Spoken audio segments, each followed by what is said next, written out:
the notion of how powerful our forgiveness is to open a way to let good flow into our lives.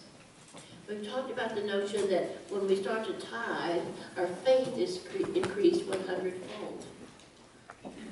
Now we're going to talk about spiritual law number 3, which is we are required by spiritual principle to set clear-cut, tangible goals. You understand the word tangible? No, doesn't mean possible. It means things that you can see, feel, touch, experience. For example, someone said to me, all I want is wisdom. Well, you can't see, feel, touch, experience wisdom. What does wisdom look like? What does it feel like? You can't visualize it. Yeah? And here's the master teaching truth. You're not going to get any more wisdom than you have right now.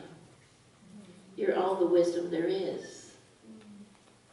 So what would wisdom look like? Well, would it look like your PhD? Or being able to make instantaneous right decisions? Would it be make you able to debate on any topic? What does wisdom look like? Go on Jeopardy? Yeah? Yeah. So make sure that you put a goal down that you can either see, hear, feel, experience, and not something that's up in la-la land, like love or wisdom or anything out there that's so nebulous that you cannot get a grasp of it. So, on the back of the purple handout, there are 10 steps to successful achievement. I've been using this process now for over 40 years, and I have gotten everything I have ever wanted. Would that be okay with you? Yes. Yes. Yeah? Now, question. Have you set a goal before and gotten it and realized immediately you didn't want it? Yeah. You did exactly right. You didn't make a mistake. How else would you know that you didn't want it unless you had gone for it and found out? You see? So goal setting is not about getting stuck. It's really about learning how to make wise choices. For example, there was one time in my life I thought that what I really wanted was a mansion, that I would look real cute in a mansion. So I got me a mansion.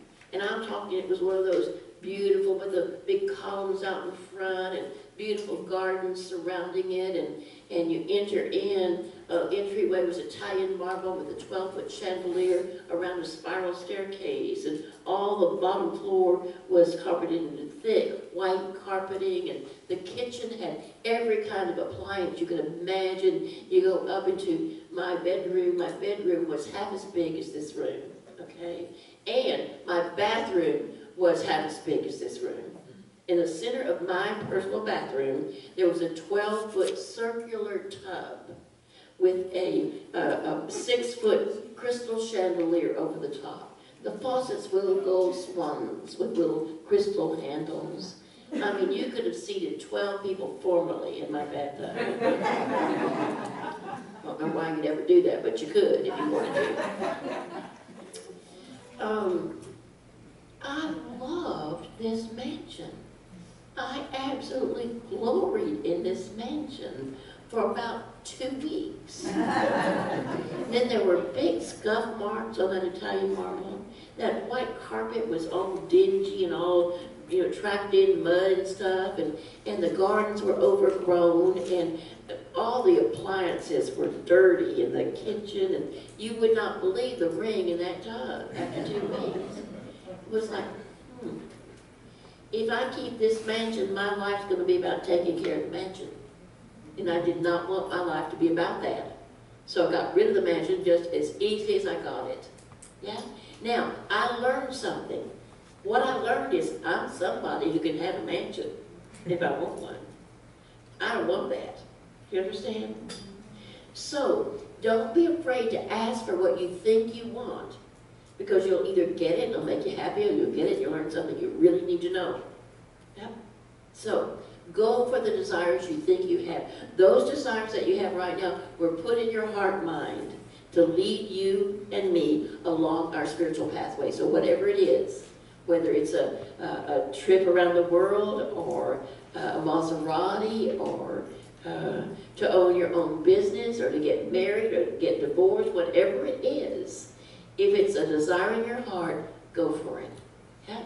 So here's the process that I use. Step number 1. In a notebook dedicated to your goal-setting process, write down all of your desires, no matter how large or how small. Now, the way that I do this is I get myself one of those little notebooks about this size, the kind you get at the dollar store or Walmart, and just the size that you can stick in your pocket or your purse, and I carry it around with me. And every time I think of something that might be fun to do someday, I write it down. Now you understand, these are not goals. These are not priorities. We've got to fill up eternity. You get that? Eternity is a long time. So we may as well fill it up with things that will be fun. So someday I might want to play the guitar, or sing on Broadway, or wear a green feathered boa, or learn how to speak Swahili, or, you see what I'm going? Someday it might be fun to do that, but it's not a priority right now. But we're going to fill up our lives with things that'll be fun. So right now, we move to step 2. What are the 12 most important desires of my life? And write them here or someplace else. Just, they have to be written, that's the key. Written goals. Write them down. Now, again, it says be very specific. The more specific you are, the quicker you will have your demonstration. So be very specific. Don't say, I want a new car. But the make, the model, the color, the interior, all the details are important to you. Yep. Be very specific. I want a red chiffon dress to wear to graduation for my grandson. Yeah? I want it to be cocktail length, and I want red shoes to go with it, and I want it to fit perfectly. And you see what I'm saying? The more specific you are when you say what you want, the quicker it will come to you. Yeah? One thing I said one time, and I would urge you not to say it. I was really working a lot, and I kept saying, I need a break. For God's sake, I need a break. Well, I fell off the table at the doctor's office and broke my arm. The universe cannot take a joke, honey. Yes, please. Say your name again for the group. My name is Ellen, and Ellen. I have had an issue with being specific for what I want since I was about 10. And it's been, like going in my side all my life now. Because in another personal development program that I've been part of and working on, this very thing was taught. Be very specific about what you want and how you ask and blah, blah, blah. So I go back to this time when I thought I had the world by how old is. I was, still a kid, so I was asking for anything I wanted, and I always got it, but not specifically. There was this one Christmas that I wanted nothing else but this bicycle. I was very specific. I didn't want the whole bunch of presents that parents do. I said, you can spend all of them, don't get me anything else. For weeks, all I talked about was this one bicycle that I wanted, a black English racer, with like 3-speed and it was the newest thing, and our neighbor's older sister had it, and that's all I wanted. And that Christmas morning, I went outside to the porch, and it was a used $50 bicycle that was painted silver, and I was so disappointed. It's like, what's up with that? I don't really know. Okay. Because I'm not in your head, I'm not in your heart, but I suspect that you may not have felt like you deserved it. Because when we don't get exactly what we want, it's because we don't let it in. Okay, you just explained. Yep, I'm all set with that. Okay, good. I'm actually going through a similar, a different kind of what we're talking about now. But last month, I went and I was getting really fed up with my son.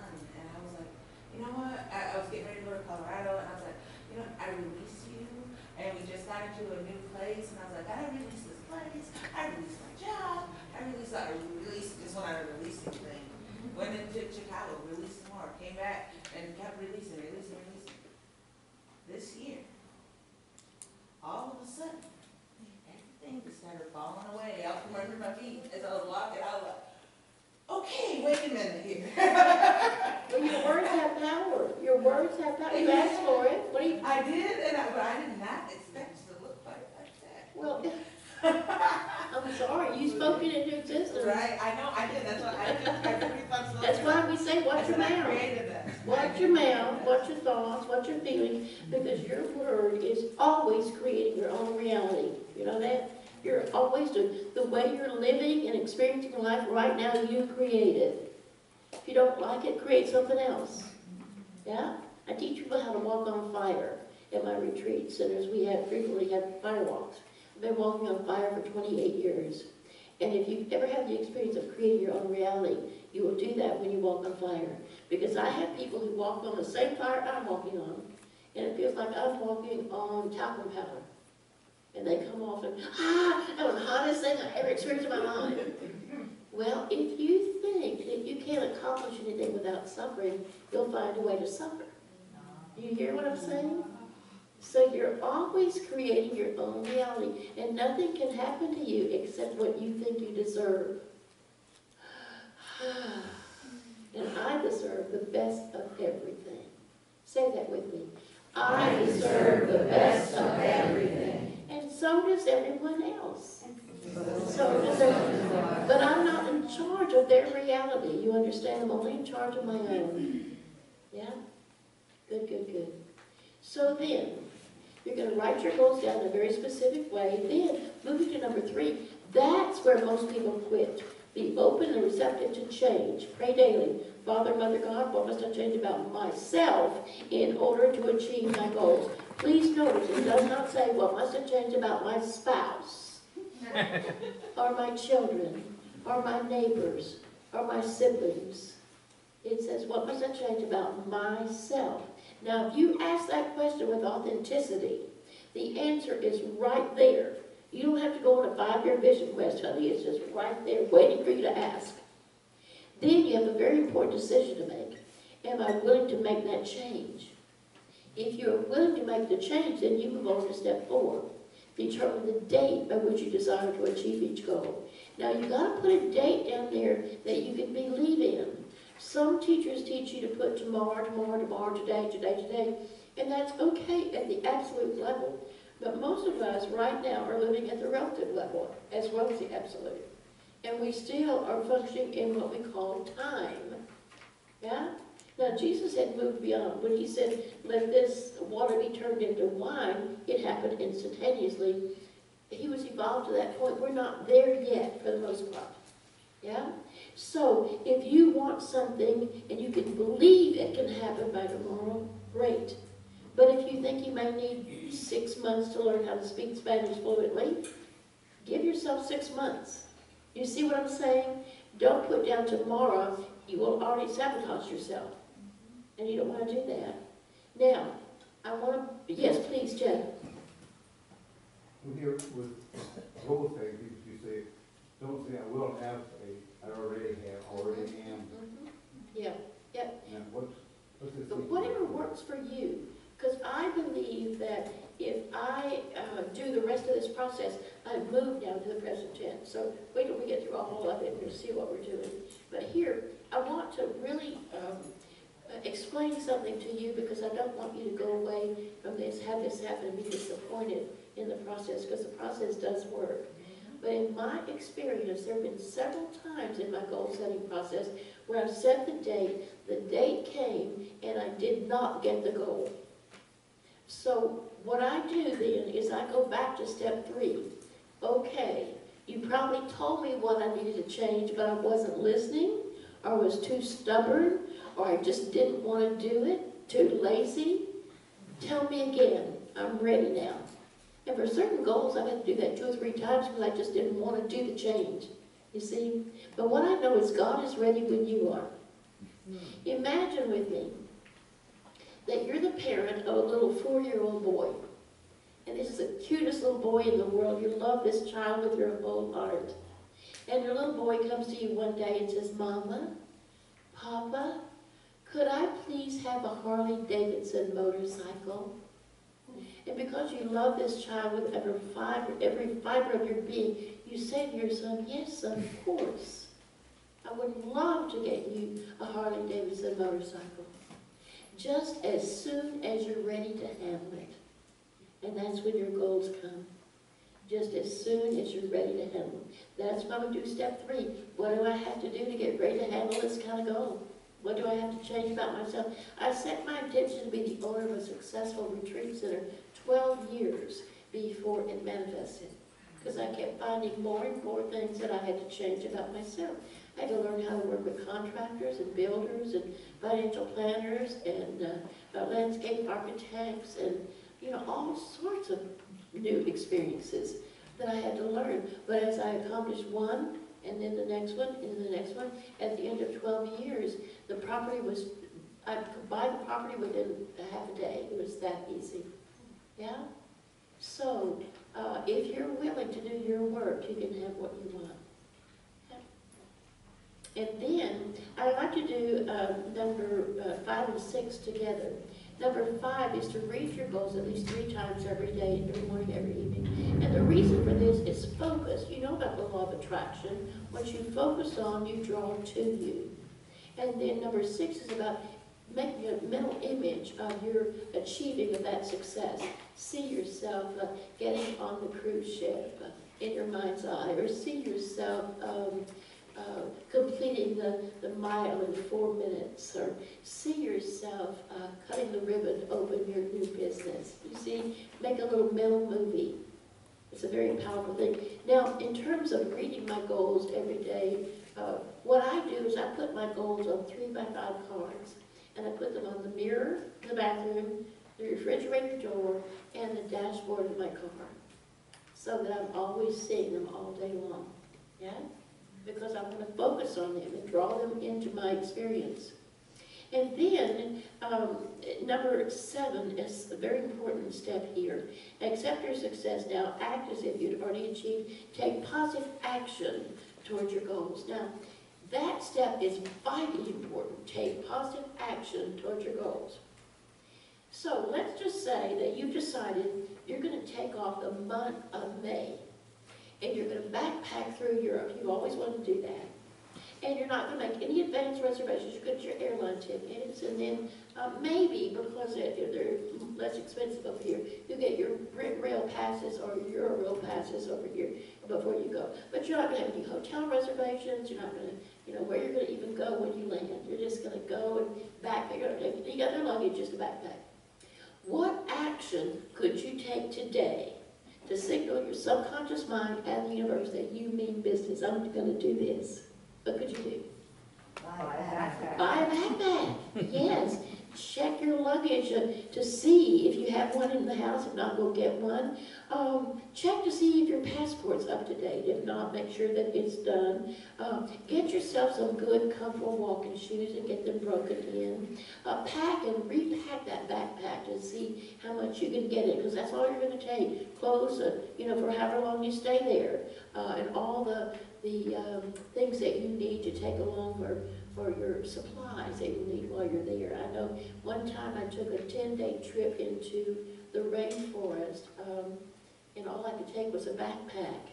And my hot rollers took up half the room. Hot rollers. And when I got into the Amazon rainforest, I couldn't plug them in anyway. I had to bathe in the Amazon. And I ran around looking like the book of Revelation. But there were no mirrors. And I swore if anybody took a picture of me, they were dead on the spot.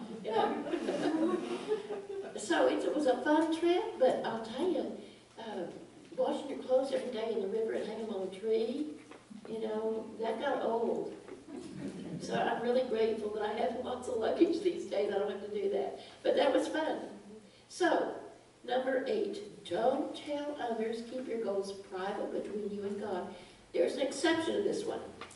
If you have a mastermind group, a prayer partner, a minister, a teacher, a good friend that you know will pray with you, will believe with you, then that's good to share it. But don't tell those people who might say to you, well, what do you want to do that for?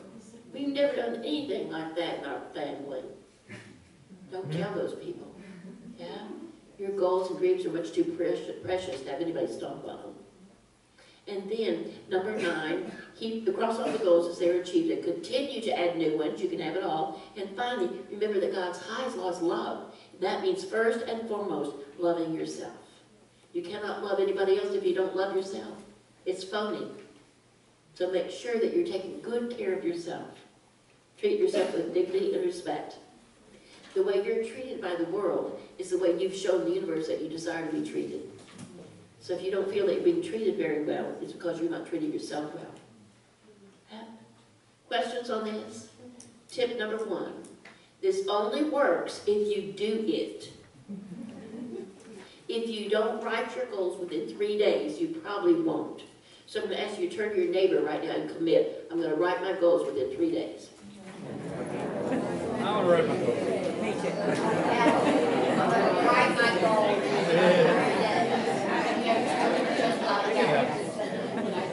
I already have some in mind. All right. Me too. Any questions? Tuesday. All right. Spiritual law number 4. We're required to seek and find and get on our divine purpose. What are you here for? What is your mission? What is that great work that's uniquely yours? Emma Curtis Hopkins calls it your magnificent opus.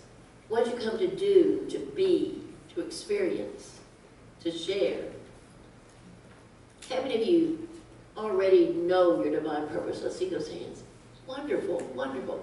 How many of you would be willing to know today? If you don't already know, you'd be willing to know. Great. So be with me. It's very, very simple. I have a friend who lives down in Florida. She has her business cards printed with her name, and after her name she has the initials M.S.U. like PhD. I was impressed. I said, Katie, I did not know that you're an MSU. I said, what does that mean anyway? She said, oh, she's MSU. She said, that means makes stuff up. Your life means what you say it means. Nothing more, nothing less. The quickest way to seek and find your divine purpose is to make it up. Now, I know some of you may have thought that the Archangel Michael was going to appear in your bedroom one foggy morning and reveal to you your part of the cosmic plan. That could happen. It's just quicker to make it up.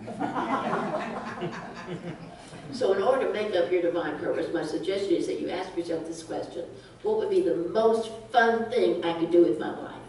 And that is your divine purpose. I don't know if you've got the word yet here. I suspect you have. Earth is the party planet. Did you get that word? And we're here to have fun. And if you're not having fun with your life, dear heart, I'm sorry to tell you, you're doing it wrong. The age of the Christian martyrs is over. We are here to have a good time. And you can absolutely count on me to do my part. Can I count on you? Take a look and see now. You know what's going to happen? The minute that you make a commitment to have fun with your life, there's going to be somebody in your life who won't like that. Could be your mama. You never know.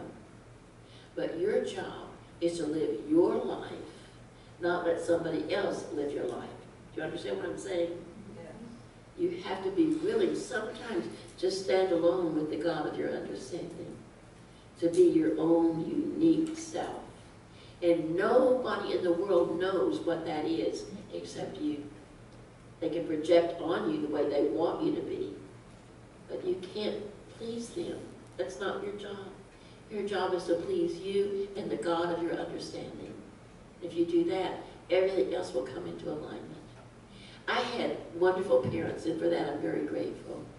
But I can remember one of the most amazing things my father said to me one time when I just got into New Thought, and I had what is sometimes called divine madness. Do you know, have you seen the term? Where everything was so new, and I felt so expanded, and I was doing kind of some crazy things, actually. You know, because I was kind of feeling my way in this. And so my dad said to me one day, he said, honey, what are you doing?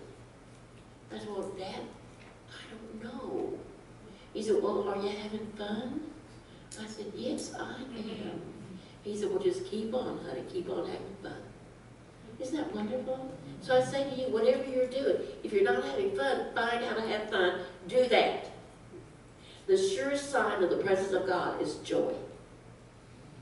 The surest sign of the presence of God is joy. Never follow a sad sack teacher. They don't know God. They may know theory. They may know what they read in the book, but they don't know God. Yeah? Deep breath. The school teacher in me must renew. If you will bring your life into alignment with 4 spiritual laws, I believe that you will prosper abundantly, move to the next dimension in the work that you came to do for the rest of us. That's what you're called to do. Step up to the plate.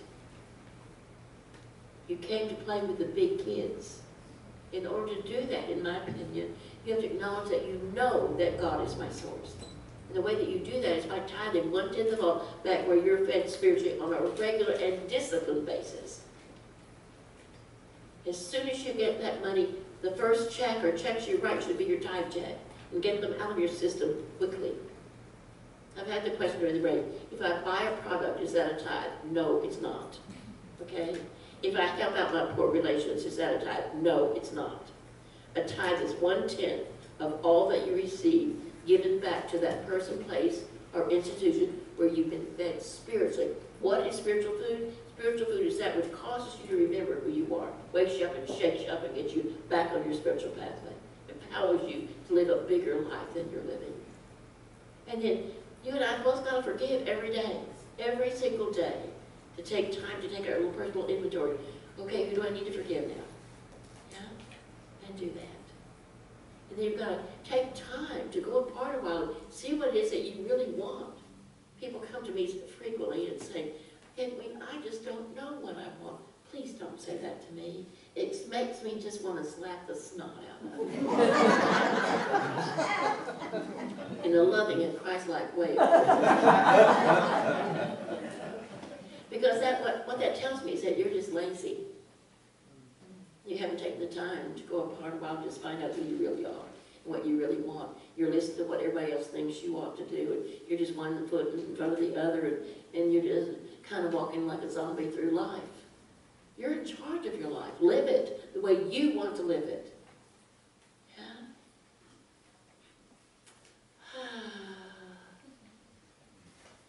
So, take the time to go apart a while. Spend some time with the God, Goddess of your understanding, and find out what you really want to do, be in hand. And finally, get on purpose with your life. Find what makes you come alive and do that. And it will lead you right into the passion of your life. And the passion of everyone's life, whether they recognize it or not, is to give service. To give service in whatever way that you came to serve, whether it's playing a musical instrument, painting paintings, growing African violets, being a farmer, raising cattle, singing on Broadway, whatever it is, that's service to the rest of us. It's something I love to read mystery books. Mystery books are my little secret fantasy, fantastic obsession. And I'm so grateful for all the mystery book writers in the world, that they give me so much joy and entertainment trying to figure out who did it, you know? So whatever your gift is, God gave it to you, and how you can tell that yours or not is, do I love doing this? Yeah? So, any questions before we close today? Yes, please. What's your name? My name is Sam. What would you say to someone who doesn't have a church or spiritual community, like unity, but they come to one of your talks and goes through those 4 steps, and they decide to do the 4 steps, but don't have like that spiritual feeding source? What would they do? Were you fed today? I mean,